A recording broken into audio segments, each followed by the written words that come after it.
Welcome to this quiet bedtime story. Tonight we will hear an old Japanese-style tale. It is a story about a river, a peach, a small house, and a boy who was loved by two old people. You do not need to listen carefully. You do not need to remember everything. Just let the words move slowly. Let your eyes rest. Let your shoulders fall.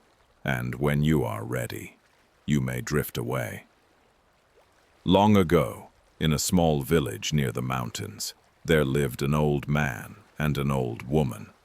Their house stood at the edge of the village. It was not a large house. The roof was low. The floor made a small sound when someone walked across it. In winter, the wind came through the wooden walls. In summer, the smell of grass came in from the fields. The old man and the old woman had lived there for many years. They did not have much money. They did not have many things. But their house was always clean. There was rice in a small wooden box. There was tea in an old jar. There was a round stone by the door where the old man washed his hands every morning. Every day the old man went to the mountains to cut grass and gather wood. He tied the wood with rope. Then he carried it home on his back. He walked slowly, but he never complained. Every day the old woman went to the river to wash clothes. She carried a basket under one arm. Inside the basket were simple clothes, towels, and sometimes an old blue cloth she used in the kitchen. The river was not far from the house. The path to the river passed between two fields. In spring, small flowers grew beside the path. In summer, insects sang in the grass. In autumn, dry leaves moved across the ground. In winter, the stones by the river were cold and pale. The old woman liked the river. She liked the sound of the water. She liked the way the light moved on the surface. Some days the river was bright. Some days it was gray. Some days when rain had fallen in the mountains, the river moved quickly and carried leaves, branches, and little pieces of wood. One morning, the sky was soft and white. There was no strong wind. The village was quiet. The old man had already gone to the mountains. The old woman walked to the river with her basket. She knelt beside the water and began to wash the clothes. She moved them slowly through the river. The water was cold on her hands. She hummed a song from long ago. It was a song her mother had sung when she was a child. As she washed, she heard a strange sound. It was not loud. It was a gentle sound. A soft bump, then another. Bump, bump. The old woman looked up. Something was floating down the river. At first, she thought it was a round piece of wood. Then it came closer. It was not wood. It was a peach, a very large peach. The peach moved slowly in the water. It turned once. Then it came closer to the place where the old woman was washing clothes. The old woman stood up. "Well now," she said softly, "that is the largest peach I have ever seen." She looked around. No one was nearby. Only the river, the grass, and the white morning sky. The peach came closer.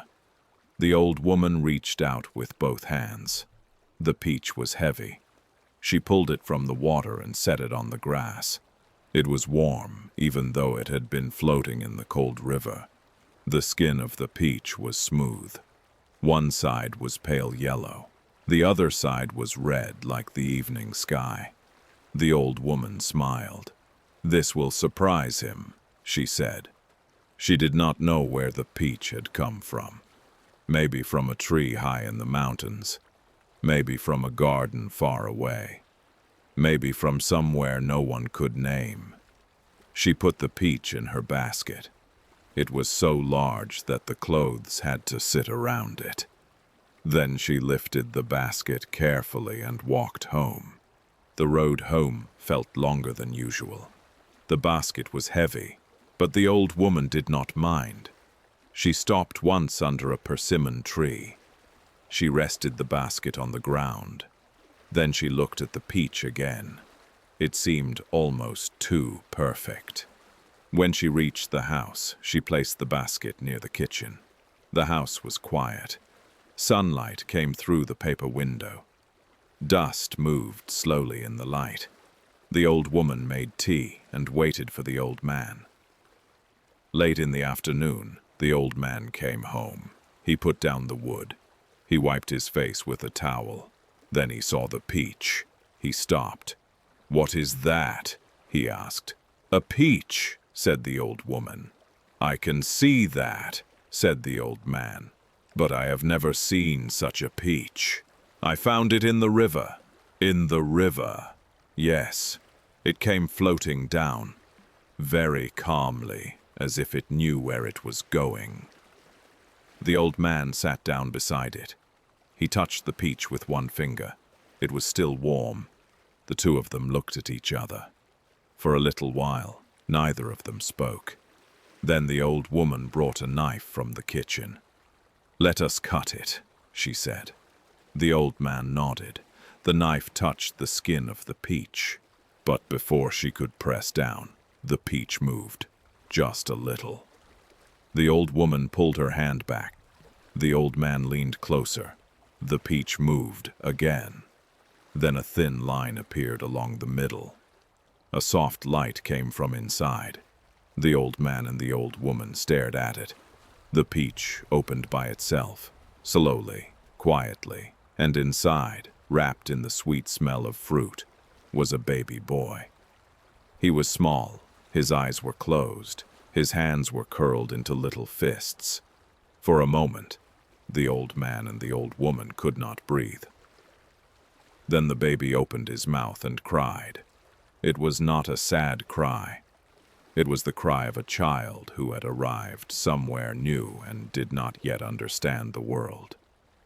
The old woman lifted him carefully. The old man brought a clean cloth. They wrapped the baby and held him close. The old woman began to cry. Not loudly, just a few tears that came without asking. The old man looked away and rubbed his eyes. "He came to us," the old woman whispered. "Yes," said the old man. "He did." They named him Peach Boy. In Japanese, people would later call him Momotaro.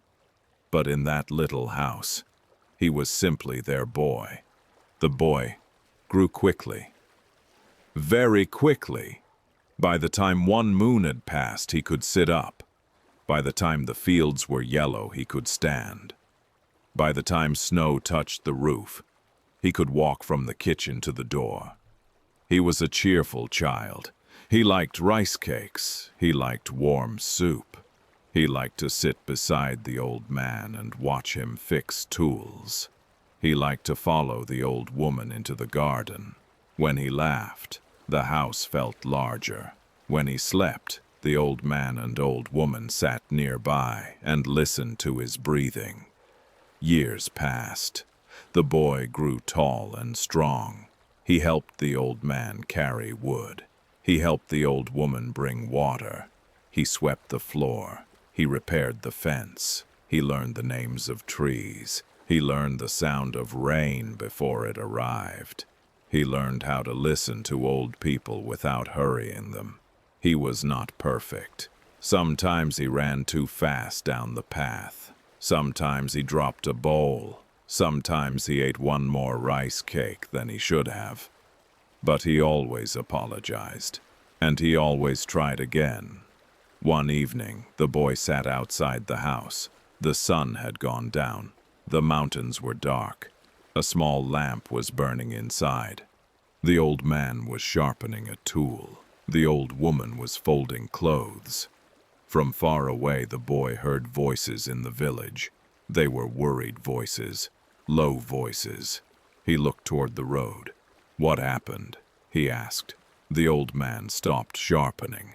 The old woman folded one cloth, then another. For a moment, no one answered. Then the old man said, "People are troubled." "By what?" The old woman looked at the lamp. "There is an island far from here," she said. "People say that rough spirits live there. They come at night, they take food, sometimes tools, sometimes blankets. Small things, but enough to make poor people afraid." The boy listened. The old man said, "Years ago, people called them ogres, oni, but I do not know what they are. Maybe they are angry, maybe they are hungry, maybe they have forgotten how to live with others." The boy looked down at his hands. The house was quiet again. That night he did not sleep quickly. He listened to the wind outside. He listened to the old woman moving in the kitchen. He listened to the old man cough once, then settle down. In the morning he spoke. "I want to go to the island." The old woman's hands stopped over the rice pot. The old man looked at him for a long time. "The island is far," said the old man. "I know. The sea is not always gentle. I know." "You are strong," said the old woman, "but strength is not everything." The boy nodded. "I will not go to fight if I do not need to fight. I want to see. I want to understand why they come." The old man did not answer at once. He went outside and looked at the mountains. The old woman stayed in the kitchen. After a while, she took out rice flour. She took out millet. She took out a small bowl. She began to make dumplings. They were simple dumplings, not sweet, not fancy, but they were made carefully. She rolled each one in her hands. She cooked them slowly. When they were ready, she wrapped them in a clean cloth. "These are for the road," she said. The boy bowed. The old man gave him a small wooden stick. "Not for hurting," he said. "For walking, for the mountain paths, for balance." The boy took it. He bowed again. Then he started down the road. The morning was cool. The village was just beginning to wake. Smoke rose from a few houses. A dog barked once, then stopped. The boy walked past the fields. He walked past the persimmon tree, where the old woman had once rested with the peach in her basket. He walked toward the coast. By midday he reached a narrow road between cedar trees. There he met a dog. The dog was brown and white. It stood in the middle of the road and looked at him. The boy stopped. "Good morning," said the boy. The dog wagged its tail once, but only once. It looked at the cloth bundle. "You have food," the dog seemed to say. The boy smiled. "I have dumplings." The dog sat down. The boy opened the cloth. He took one dumpling and broke it in half. He placed half on a flat stone. The dog sniffed it. Then it ate. Slowly at first, then quickly. When it was finished, it looked at the boy again. "I am going to the island," said the boy. The dog tilted its head. "I do not know what I will find there." The dog stood up. It stepped beside him. The boy began walking. The dog followed. So the boy and the dog traveled together. The road grew steeper. The trees grew thicker. In the afternoon, they heard movement above them. A monkey sat on a branch, watching. The monkey had bright eyes. It scratched its head and looked at the boy. Then it looked at the dog. Then it looked at the cloth bundle. The boy stopped. "Are you hungry too?" he asked. The monkey came down a little. Not too close. The boy took another dumpling. He broke it in half and placed it on a stump. The monkey waited. Then it climbed down, took the dumpling, and ate it with both hands. The dog watched carefully. The monkey watched the dog carefully too. For a while, everyone was quiet. Then the boy said, "I am going to the island." The monkey looked toward the sea. "I want to understand why the people there trouble the village." The monkey made a small sound. Then it jumped from the stump to the road. It walked ahead, then looked back. The boy smiled. "Then we go together." The dog did not look pleased at first. The monkey did not look pleased either. But they kept walking. The dog could smell the road. The monkey could see far through the trees. The boy carried the dumplings. By evening, they reached a hill where the sea could be seen. The water was dark blue. The sun was low. Clouds moved slowly over the horizon. A bird circled above them. It was a pheasant with bright feathers and sharp eyes. The pheasant flew down to a rock near the road. It looked at the boy. It looked at the dog. It looked at the monkey. Then, just like the others, it looked at the cloth bundle. The boy laughed quietly. "Yes," he said, "I have dumplings." He broke another one and placed it on the rock. The pheasant stepped closer. It pecked at the food. Then it lifted its head. "I am going to the island," said the boy. "Would you like to come?" The pheasant looked at the sea. The wind moved its feathers. Then it flew once around the boy and landed on the road ahead. So now there were 4 travelers. A boy from a peach, a dog from the road, a monkey from the trees, and a pheasant from the sky. They slept that night under a pine tree. The boy shared the last of the dumplings. The dog curled near his feet. The monkey slept with one arm over a branch. The pheasant tucked its head under its wing. The sea made a slow sound below the hill. In the morning, they found a small boat. It belonged to a fisherman who knew the old man. The fisherman listened to the boy's story. He looked at the dog. He looked at the monkey. He looked at the pheasant. Then he sighed. "You are either very brave," he said, "or very young." "Maybe both," said the boy. The fisherman smiled a little. He gave them the boat. "Bring it back if you can." "I will," said the boy. The boat moved out onto the water. The dog sat at the front. The monkey held the side and looked nervous. The pheasant flew above them, then rested on the boat when it grew tired. The boy rowed. The sea was not rough. Small waves touched the boat. The sky was open and pale. For a long time, no one spoke. The island appeared near sunset. It was smaller than the boy had imagined. There were dark rocks. There were pine trees bent by wind. There were old wooden gates near the shore. The dog stood. The monkey climbed onto the edge of the boat. The pheasant flew ahead and circled once. The boy pulled the boat onto the sand. He did not rush. He did not shout. He simply stood and listened. From beyond the gate came voices.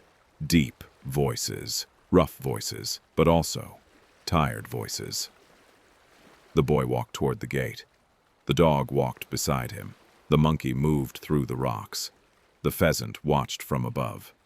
At the gate stood 3 large figures. They had horns, red faces, and heavy shoulders. Oni. The boy had heard many stories about them. In stories, they were always frightening, always angry, always ready to fight.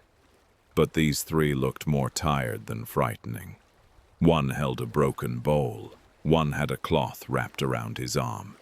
One was sitting on a stone, rubbing his eyes. The largest Oni stood up. "Who comes here?" he asked. The boy bowed. "I came from the village." The Oni frowned. "The village sends a child." "I came by myself," said the boy. The dog growled softly. The boy placed one hand on the dog's head. "I did not come to fight," he said. The Oni looked surprised. The monkey came down from the rocks. The pheasant landed on the gate. The 3 Oni looked at one another. The largest Oni said, "Then why are you here?" The boy took a breath. "People in the village are afraid. Food has been taken. Tools have been taken. Blankets have been taken. I came to ask why." The Oni did not answer. The wind moved through the gate. At last, the smallest Oni said, "We were hungry." The largest Oni looked at him sharply, but the small one kept speaking. "The storm broke our storehouse. The boats were lost. We had no rice, no nets, no dry wood. We went to the village at night because we were ashamed to ask." The boy listened. The dog stopped growling. The monkey sat on a rock. The pheasant turned its head. The boy said, "Taking things made people afraid." "Yes," said the small Oni. The largest Oni looked away. "We were wrong," he said at last. His voice was low. "We thought people hated us already, so we acted like the creatures they believed we were." The boy sat down on a flat stone. The others stared at him. He took out the empty cloth that had held the dumplings. "There is not much food left," he said. "But there is a way to make more food if people work together." The Oni looked confused. The boy asked to see their storehouse. It was broken. The roof had fallen in. Rain had touched the grain. The nets were torn. The tools were rusted. The boy walked slowly through the place. The monkey climbed up and checked the beams. The dog smelled the wet grain. The pheasant flew to the roof and looked at the holes. The boy said, "This can be repaired." The largest Oni laughed once, not happily. "We do not know how." "I know a little," said the boy. "The old man taught me." For 3 days they stayed on the island. The boy showed the Oni how to tie rope around the beams. The monkey climbed where others could not reach. The dog found dry wood among the rocks. The pheasant flew to the coast and watched for rain. The Oni worked slowly at first, then with more care. They were strong, very strong. When they lifted wood together, even the largest beam moved. When they carried stones, the ground shook. But they had not worked together in a long time. They argued, they dropped things, they blamed one another. The boy did not shout. He simply waited. Then he said, "Again." So they tried again. On the second evening, the storehouse had a roof. On the third morning, the nets were laid out in the sun. On the third afternoon, the smallest Oni found a bag of dry millet hidden behind a broken wall. They cooked it in a black pot. It was not delicious, but it was warm. Everyone ate together. The dog licked the bowl. The monkey stole one extra bite. The pheasant pecked at a grain and looked satisfied. The largest Oni sat beside the boy. "I thought you would come with a sword," he said. "I came with dumplings," said the boy. The Oni laughed. This time it was a real laugh. The next morning, the Oni brought out the things they had taken. There were tools, blankets, rice bowls, a small mirror, a child's red scarf, a farmer's old knife. The boy loaded them into the boat. The Oni also added bags of salt from the island, and dried seaweed, and a box of shells that shone in the sun. "These are not payment," said the largest Oni. "They are an apology." The boy bowed. "I will bring your words to the village." The smallest Oni looked worried. "Will they believe you?" "I do not know," said the boy, "but I will speak carefully." The dog jumped into the boat. The monkey climbed in after him. The pheasant flew above. The boy pushed the boat into the water. As they left the shore, the Oni stood by the gate. They did not look like monsters from stories. They looked like tired people trying to begin again. The sea was calm on the way home. The boy rowed slowly. The dog slept. The monkey looked at the clouds. The pheasant flew low over the water. When they reached the coast, the fisherman was waiting. "You brought the boat back," he said. "I did," said the boy, "and more than the boat, I see." The fisherman helped him carry the things to the village. By the time they arrived, the sun was setting. People came out of their houses. They saw the tools, they saw the blankets, they saw the red scarf, they saw the boy, the dog, the monkey, and the pheasant. The village was very quiet. Then one woman began to cry. She took the red scarf and held it to her chest. An old farmer took his knife and turned it over in his hands. A child touched the shells from the island. The boy told them what had happened. He did not make himself sound brave. He did not make the Oni sound harmless. He told the story plainly. He said they had taken things. He said they had been hungry. He said they were ashamed. He said they wanted to return what they had taken. He said the storehouse had been repaired. He said the island had salt and seaweed to trade. The villagers listened. Some believed him quickly, some did not. Some were still angry. That was natural. Fear does not leave a heart in one moment. But the old man stepped forward. He looked at the returned tools. He looked at the boy. Then he said, "If someone returns what was taken and asks to begin again, we should at least listen." The old woman stood beside him. She said nothing, but she placed one hand on the boy's shoulder. That night, the village cooked a large pot of rice. Not a feast. They were not rich enough for that. But everyone brought something. A few carrots, a little fish, some pickles, a small handful of beans. The dog sat proudly near the door. The monkey sat on the roof and came down only when food was offered. The pheasant slept in the low branch of a tree. The boy sat between the old man and old woman. The lamp burned softly. Outside, the river moved in the dark. Days passed, then weeks. A small boat came from the island. 2 Oni came with it. They brought salt and seaweed. The villagers were nervous. The Oni were nervous too. No one spoke much at first, but trading began. Salt for rice, seaweed for tools, wood for fish. Not everything became easy. Some people still shut their doors when the Oni came. Some children hid behind their mothers. Some Oni still spoke too loudly. Some villagers still remembered the nights of fear. But slowly, little by little, things changed. The dog grew round from being fed by too many people. The monkey learned which roofs were safe to climb and which were not. The pheasant became famous for warning the village before storms. And the boy kept growing. He did not become proud.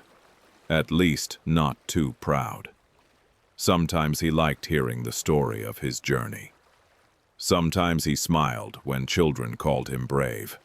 But when he returned home each night, the old woman still asked him to wash his hands.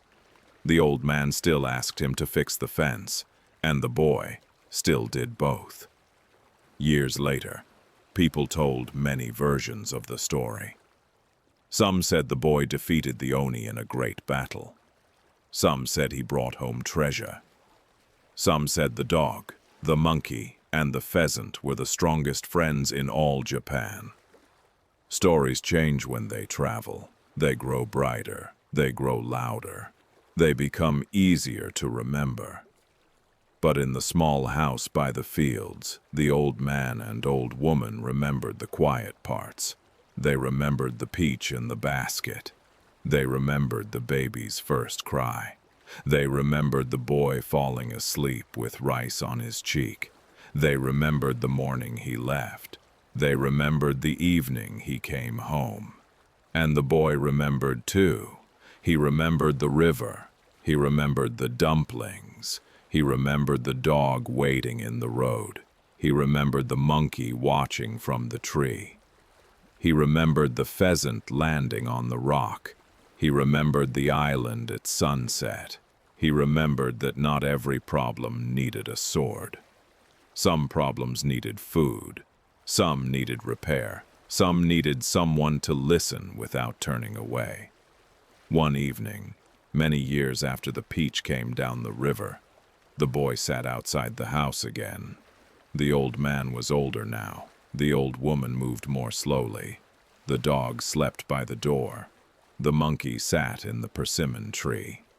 The pheasant stood on the fence. The river could be heard in the distance. The boy looked at the sky. The moon was rising. It was pale and round. The old woman came outside with tea. She handed him a cup. "Do you ever wonder where you came from?" she asked. The boy held the warm cup in both hands. He thought for a while. Then he said, "Sometimes." And he looked toward the river path. "I think I came from the river," he said, "and from the peach, and from you." The old woman smiled. "That is a good answer." The old man came to the door. "What are you two talking about?" "Nothing important," said the old woman. The old man sat down beside them anyway. For a while, no one spoke. The night insects began to sing. A small wind moved through the fields. From far away, the river made its steady sound. The boy closed his eyes. He could almost hear the peach floating down the water. Bump, bump, slowly, patiently, as if it had always known the way. And so the village rested. The old house rested. The river kept moving under the moon. The dog dreamed of warm dumplings. The monkey dreamed of high branches. The pheasant dreamed of quiet skies. The old man and old woman slept side by side, and the boy from the peach listened to the night until sleep came gently, like water over smooth stones. Now you can let the story fade. You do not have to follow the words anymore. The village is quiet. The river is quiet. The house is warm. The lamp is low. The road is empty. The moon is high. Breathe in slowly. Breathe out slowly. There is nowhere else you need to go tonight. The river will keep moving. The trees will keep standing. The old house will keep its small light in the window. And you can rest. Sleep well.